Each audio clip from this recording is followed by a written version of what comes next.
Welcome to NYNJPA Weather, your weather source for the Northern Mid-Atlantic. I'm meteorologist Stephen DiMartino. Well, the Christmas weekend blizzard of 2010 has come and gone, and with it, over 20 inches of snow in New Jersey, the New York City metropolitan area, and Connecticut. This truly was an impressive blizzard, with wind gusts over 50 miles per hour in many locations, poor visibility. It even canceled a football game. The Eagles, I know the Eagle fans are all upset, but the Eagles had to postpone till tonight to play their football game. Now, the good news is that, well, we won't see any severe winter weather conditions, at least for the next 5 days. High pressure is slowly building in, which means winds will start to decline down to 5 to 15 miles per hour by this evening, and that is going to help snow removal quite a bit because at least the snow won't be blowing around all over the place. And it's a very dry snow, so it's pretty easy to shovel. So high pressure will continue to build in. Now, are we looking for a warm-up? Well, let's take a look at the water vapor satellite picture. We are clearly starting to see a change in the pattern. It's not a long-term change, but it is a short-term one for this week. As you can see, our blizzard is moving out into the Canadian Maritimes, which will start to enhance a new negative NAO pattern. But before that happens, notice the storm that is developing out in the southwest and the plains. It's starting to produce a bit of a ridge over the Gulf Coast.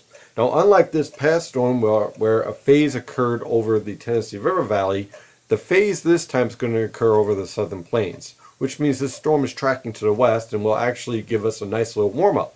The problem is that when you have, around a foot to 3 feet of snow on the ground, warm-ups don't exactly happen very easily because that snow is going to melt, refreeze, evaporate, melt, and, well, you get the point. And because of that type of development in the boundary layer of the atmosphere where you and I live, that causes a cooling reaction. So instead of temperatures warming up in the 40s and 50s, they're more like in the 30s and 40s.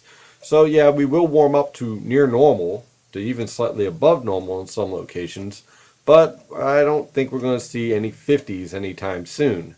The good news, though, is that, again, dry conditions can be expected all the way through Saturday. Now, this storm is going to organize, it's going to drive in towards the Great Lakes, and when it does so, it will produce a very heavy rainfall on Sunday via an Arctic cold front. So enjoy the near normal temperatures once again through the end of this week, because we are going back into the freezer by the end of Sunday, which may cause some black ice problems with all this snow and rain melting and then refreezing again. So be cautious of that. So after that, we're back into our cold pattern once again and another threat for snow down the road, which I'll get to in the coming days. So high pressure will continue to build in tonight through the next several days. The important thing here is that high pressure center is building over the southern mid-Atlantic, which means we'll get into a southwesterly flow. One little note, watch out for fog on Friday, Saturday, and Sunday.